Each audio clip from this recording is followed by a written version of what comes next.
Alright, everybody, thanks for watching again. Ooh, am I in front of the camera? Sorry. Well, I did a video where I just X-Acto knifed the picture.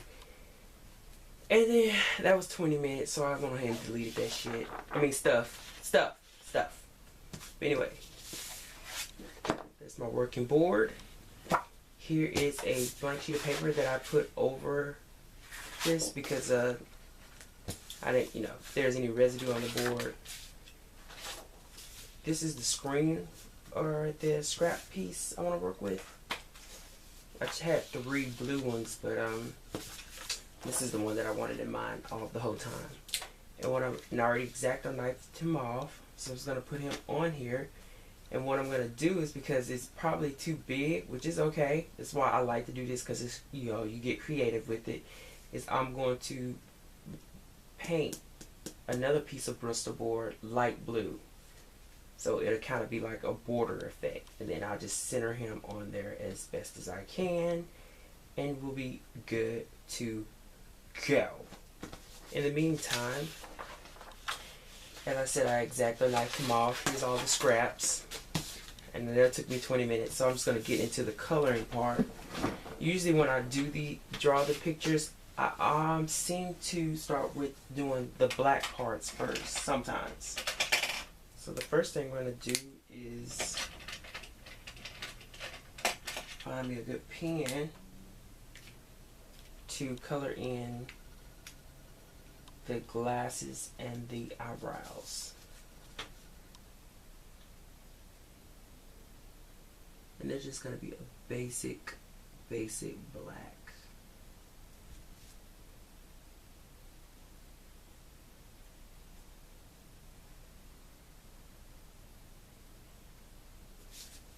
Okay, and then I never did fix the glasses really, but I'm not gonna worry about that. So I'm just gonna pump it up just a little bit right here. See if it evens out. It just barely does, and that's cool.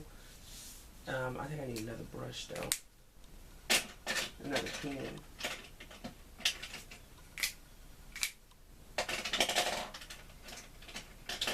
I know what I'm looking for, I just can't find it.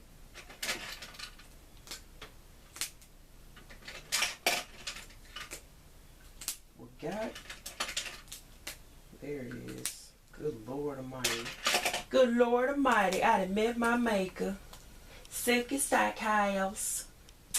Alright, so anyway, I'm gonna go ahead and color in his glasses.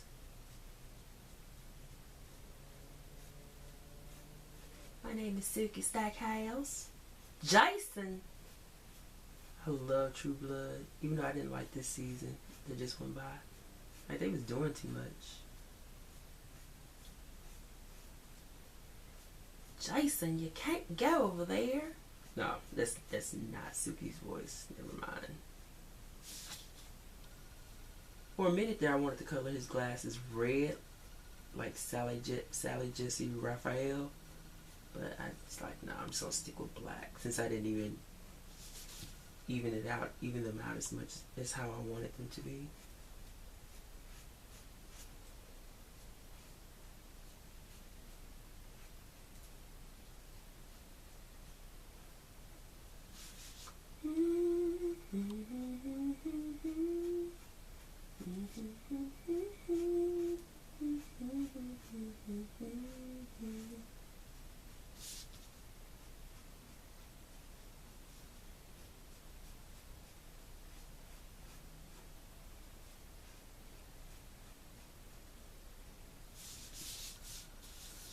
I could have easily used paint and all that stuff. No. It might have a little marker marks, whatever the hell that means, but it's all good.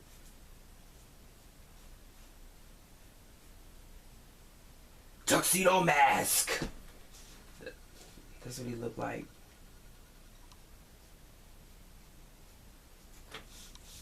Cool beans in a can. I might, there's something else I might do with those, but in the meantime, let's color in. And I usually start with the, I color in the I shade in the eyes first. So I move him aside for a second. He has brown eyes, so the color pencils I like to use are the Prismacolor. I really don't do no Crayola and all. I like Prisma because the tips are soft and they're good for blending. I mean, so what I do when I color the eyes is I find 3 different colors, 3 different shades of a color. So here's a Tuscan red and a dark brown. Then I need a lighter one, so I can either pick yellow orange. I know that's a stretch, but it works. Or sunburst orange, yellow. And I think I might stick with the sunburst, or I can do bronze. You know what? Bronze it is.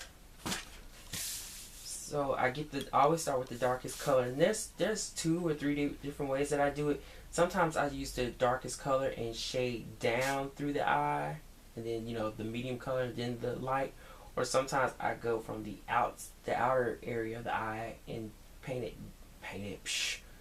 and color it dark, and then light, and light. Or then sometimes I go from the inside of the eye to the outside of the eye and do it dark, medium, and then light. I don't know what I'm gonna do with this one, and really, I don't think it matters. So what I'm gonna do is I'm just gonna go from the top to the bottom. And this pencil needs to be sharpened, but I'm gonna just get in there. And I press down. I color hard too with these. I remember when I was in kindergarten, they used to talk about me because I used to color my pictures so hard with crayons. But it's all about getting that color, man, getting that pop. And I leave it a little jagged, so it's not like this perfectness. Then I take the medium, which is a dark brown. And yeah, sometimes colors don't, really match or in the same spectrum, but that's what I like about it. I like it that, you can mix colors up in the eyes and whatnot. I don't want it to be perfect or a solid color. And then I use my bronze to do the underneath the eye. They need to be sharpened.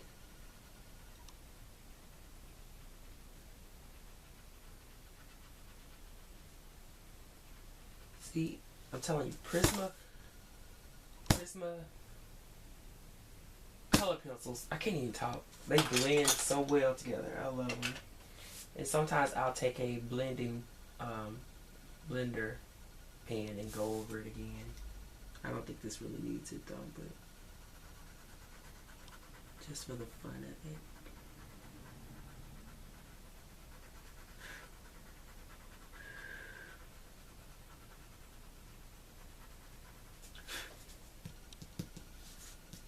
There we go. He has color in his eye. Of course, I'm going to go over that again with something else to add to it. Alright, so next what I do, well, I never really go in the same order, but I think what I'm going to do next is start putting in the shade or shadowing. Because he is a Korean character, I know, right? Yeah. In my esteemed estimation, I have to use a color that will go good with what I'm gonna blend him with. So I'll probably use the flesh pink. Flesh pink to do his shading. So what I'm gonna do first is, since I'm looking right at it, and he doesn't wear lipstick, is I'm gonna color in his lips, his Cupid's bow. I just now realized when people say your lips look like a Cupid's bow, I just now realized what they meant. Drawing this picture anyway.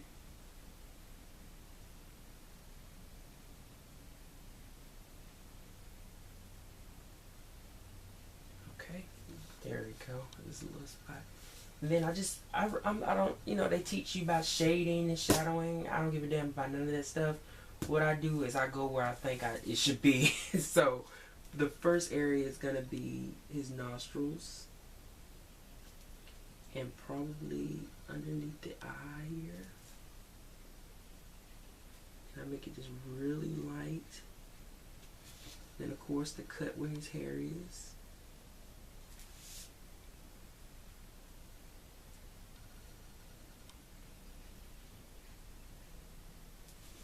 And hey, I went over into the ear, and that's okay because I'm gonna go ahead and fill in the spaces here and in his ear. And I always outline the whole portrait or whatever with the shading color, and then shade underneath the eye. I do it very lightly, and then I do the upper eye really lightly, and then I do the upper eyelid. And because he has a little hair right here, I'm gonna go right through here, put a little shadow here, and then I'm gonna do it in here. And I need to shut up right. Okay, I'm sorry.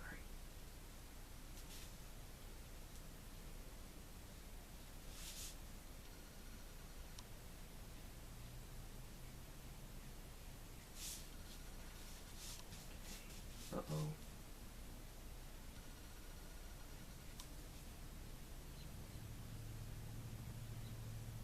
Today I'm supposed to meet some friends at Barnes & Noble's at 6 o'clock. And let me tell you, I want to go, but at the same time, I don't feel like leaving the house. You know how when you have to work in the morning, the next day you just like, bleh. Like, don't bother me, please. Like, I'm good. I'm just going to stay in the house. But yeah, I got to be at work at 6 tomorrow.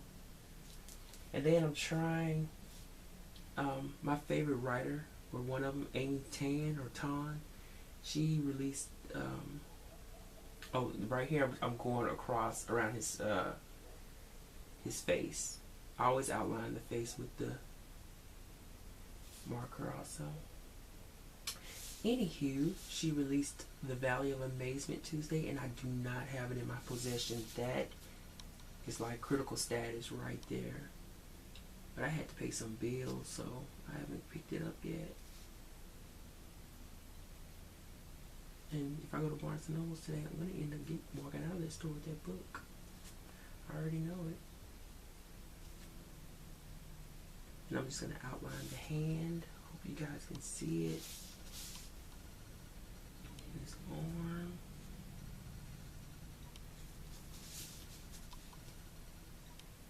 And any other lines there.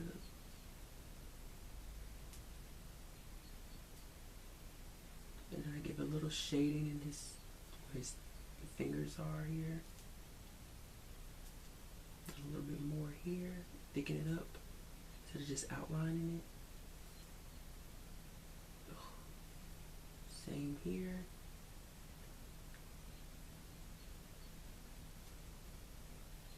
Like I said, I don't know nothing about shading or knowing where your light source is in drawing.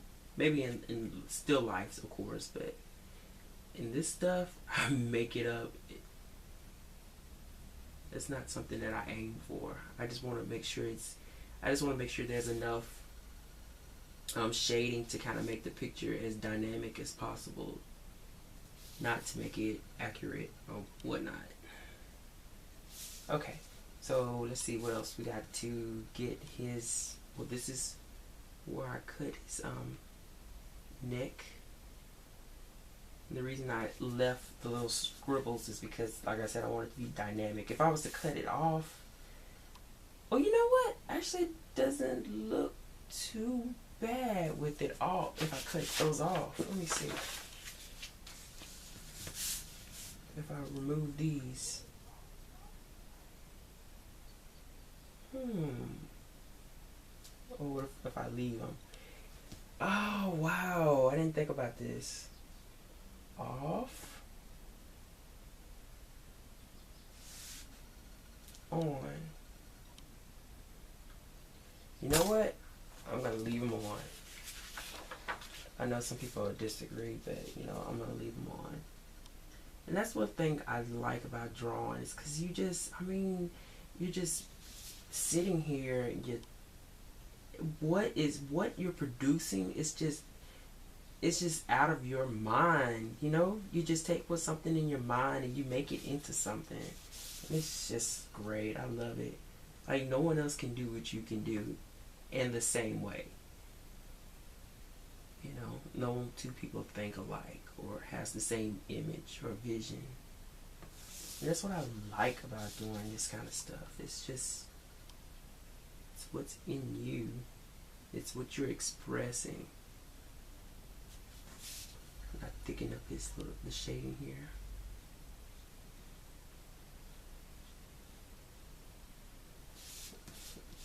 Exactly. That's exactly it. What you're expressing, what you're producing, it's all freaking you. And I think I'm done with that half. You know what? I maybe should go under his tongue. I'll make it very slight. Thicken it up by his hand there.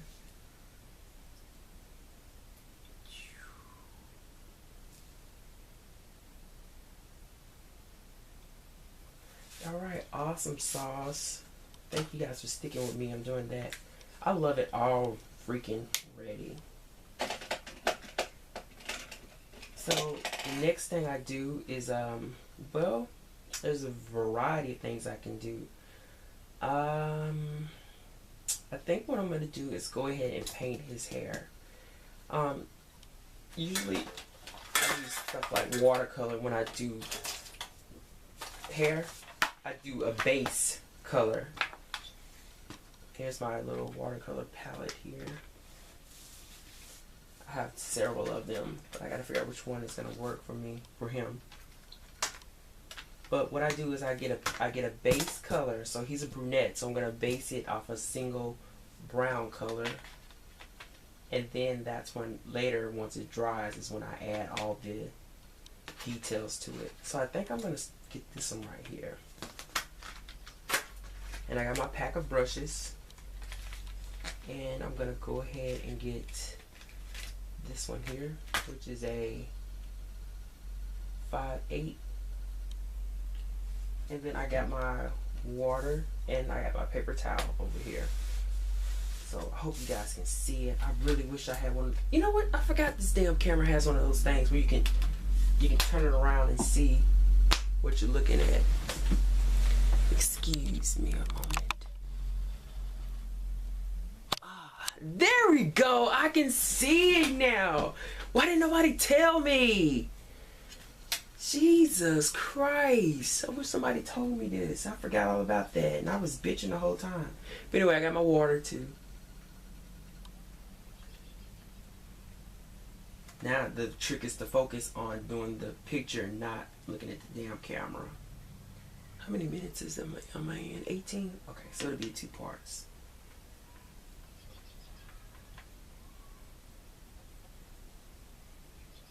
Which is so cool to me. Alright, so I got his base color. I wish I could tilt it up, because my art teacher used to teach us to tilt the picture up and go line across, but I'm scared. So I'm just gonna go right here.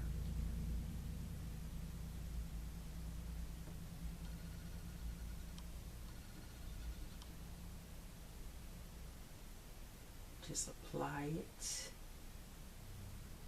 I really try to get as much out of a brush as I can before I dip it again, because you know, of course it'll be slightly darker when you start in the middle with the re-dipped brush. Ooh, I'm talking all sophisticated. I'm gonna have to go somewhere with myself, but I need to re-dip it. So, and I love watercolor. I have some acrylics, but hell, I'm not good with acrylics like that. I mean, I don't like them like that. And I always